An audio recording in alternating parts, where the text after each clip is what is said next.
Okay, so we're going to talk about how to improve your picking speed.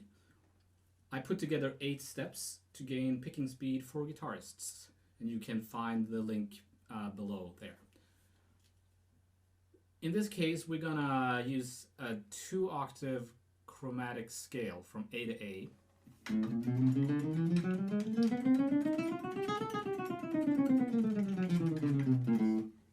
You could apply all these techniques to anything that you're practicing, right? But in this case, we're going to use a chromatic scale. So I'm in 5th position, and I'm sliding my first finger from the 4th to the 5th fret when I have to. Ascending as well as descending.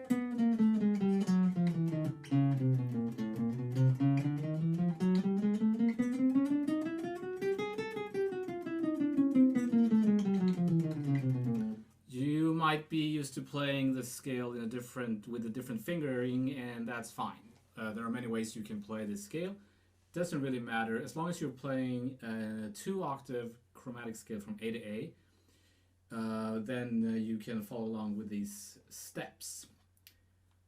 We get a metronome, and we want to set the metronome to a humane tempo at first. So let's set it to 110. Then you want some kind of timer to keep track of where you are. Some kind of interval timer, preferably. Maybe an egg timer if you have. And then you set that timer to maybe 2 minutes or 3 minutes, and then you just start practicing this scale over and over for 2 minutes.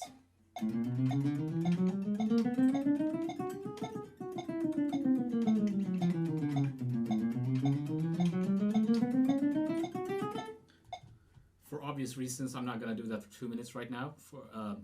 That would bore you to death. And you want to make sure that you're relaxed and that you're playing actually with the metronome and with good technique and all that. And don't tense up, don't hold your breath. And then you, when the timer goes off, you just speed up the metronome, maybe 3 steps. I wouldn't make that leap too big or too small, because if it's too small, it's going to take forever. And if it's too big, you're not going to be able to pinpoint where your problem area is. So this is 113. I increased by 3 increments. I'm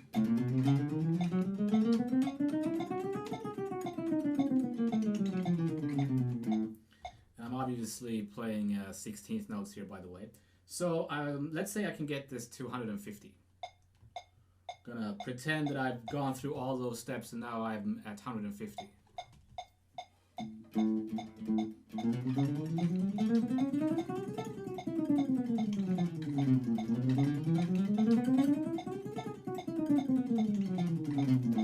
Okay, so now let's say that's my limit. I want to get to the next level. And the good thing about this kind of practicing is that you can actually monitor your progress. You can write down literally, like today I played 150 beats per minute. And then this kind of practicing takes commitment, and you have to do it every day. So maybe in a month you will be able to play at 180, I don't know. Then you can actually tell, like, wow, I made progress, which is the point of practicing. The problem with this kind of practicing, though, is, in my opinion anyway, that once you hit that limit where you can't play faster, it's very, very hard to get beyond that limit. How do you get even faster?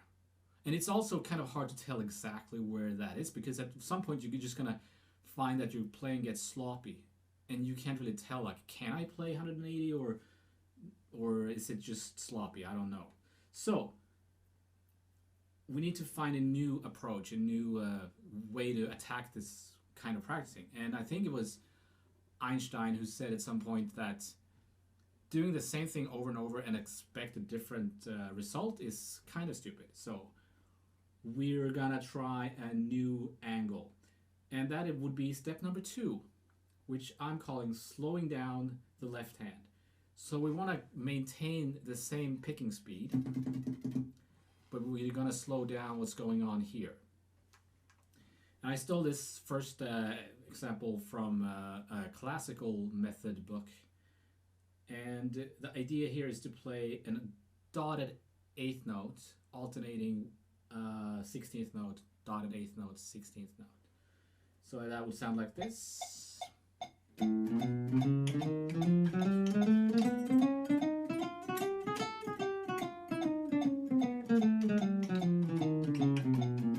Or vice versa, I play 16th notes and then dotted 8th note.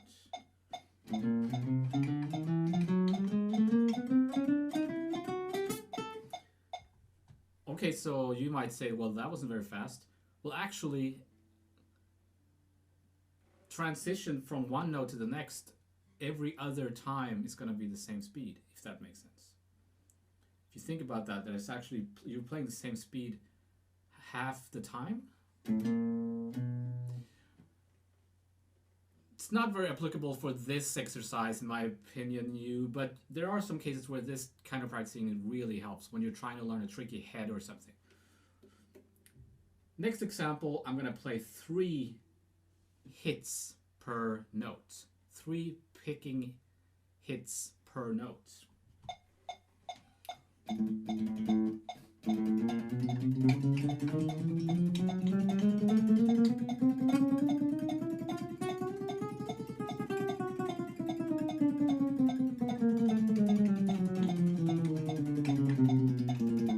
As you can tell, I was struggling there a bit, and so you might want to change to triplets.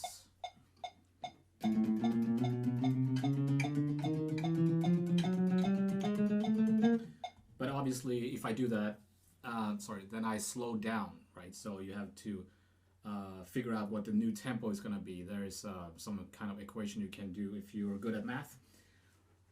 So some of you might say here, why not 2 hits per string?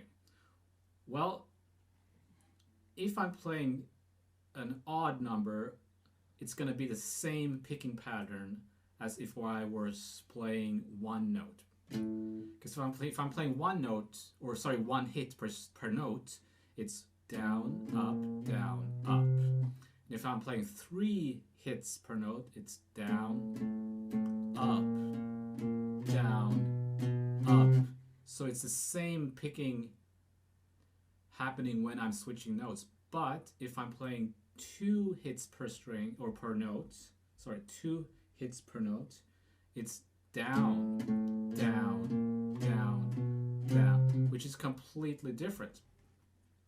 So I can't remember where I saw this, but it's a great concept, I think.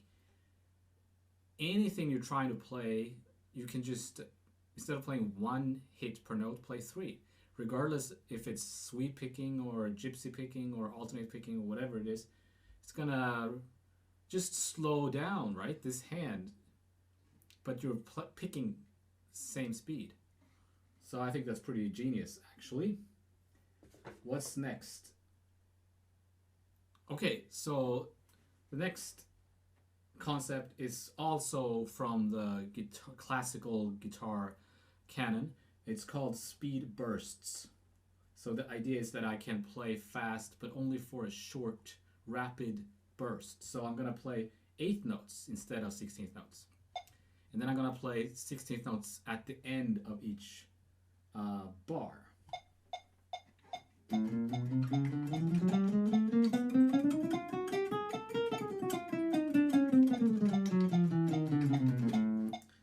You might have noticed there that I went up to B flat, actually. It makes more sense to go, instead of just going to A, I went 1 note further to B flat. But don't just stop there. You can also start with the burst, right?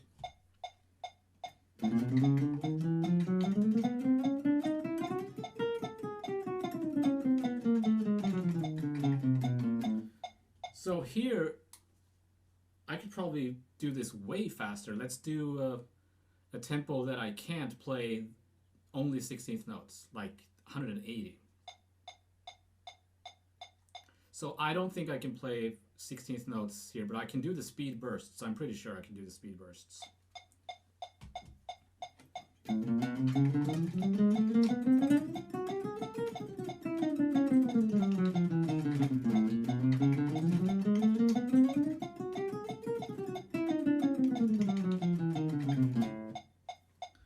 So then I could increase that.